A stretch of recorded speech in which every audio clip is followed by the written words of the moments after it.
In a shocking incident that has gripped Washington, Democratic Senator Alex Padilla of California was forcibly removed and handcuffed at a Department of Homeland Security press conference led by Secretary Kristi Noem on Thursday, June 12, 2025. The event, captured on video, has sparked outrage among Democrats, who have rallied behind Padilla, condemning the treatment as a grave injustice and a sign of authoritarianism under President Trump. Yet, behind closed doors, some Democrats fear the episode could harm the party's image, deepening partisan divides without swaying undecided voters. The confrontation unfolded in Los Angeles, where Padilla, the ranking Democrat on the Senate Judiciary Committee's immigration panel, interrupted Noem's briefing to question the administration's aggressive immigration raids targeting undocumented workers in Southern California. Footage shows Padilla identifying himself, saying, "I am Senator Alex Padilla. I have a question," before federal agents swiftly intervened, pushing him to the ground and handcuffing him. The visuals of a U.S. senator restrained have fueled Democratic condemnation, framing the incident as an attack on free speech. Democratic leaders have been unanimous in their public support. Senate Minority Leader Chuck Schumer called the incident sickening, while Senator Kamala Harris labeled it a stunning abuse of power.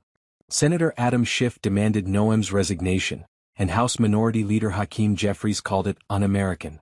California Governor Gavin Newsom, a vocal critic of Trump, described Padilla as "one of the most decent people I know," and dared Trump to arrest him, saying, "Just get it over with."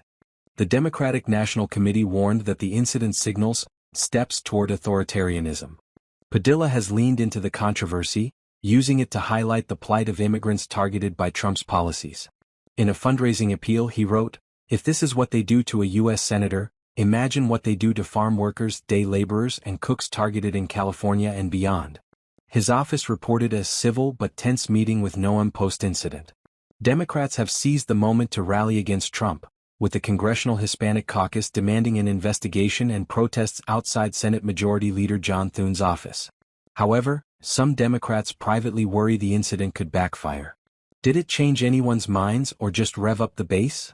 One strategist asked anonymously, fearing it reinforces perceptions of Democrats as confrontational. Another called it political theater that risks becoming a partisan flashpoint, noting it faded from cable news by Friday, June 13, 2025, amid Israel's strikes on Iran. Republicans, meanwhile, accused Padilla of charging at Noem, with House Speaker Mike Johnson calling for a Senate censure. The incident has thrust Padilla, a mild-mannered senator and California's first Latino U.S. senator, into the spotlight. Strategist Christy Setzer argued Trump's administration targeted Padilla to show they'll take on anyone who questions them, especially a Hispanic man with power. She urged Democrats to escalate, even suggesting a Senate shutdown. Others, like Representative Jared Golden, broke ranks, calling Padilla's actions theater, while decrying the excessive response.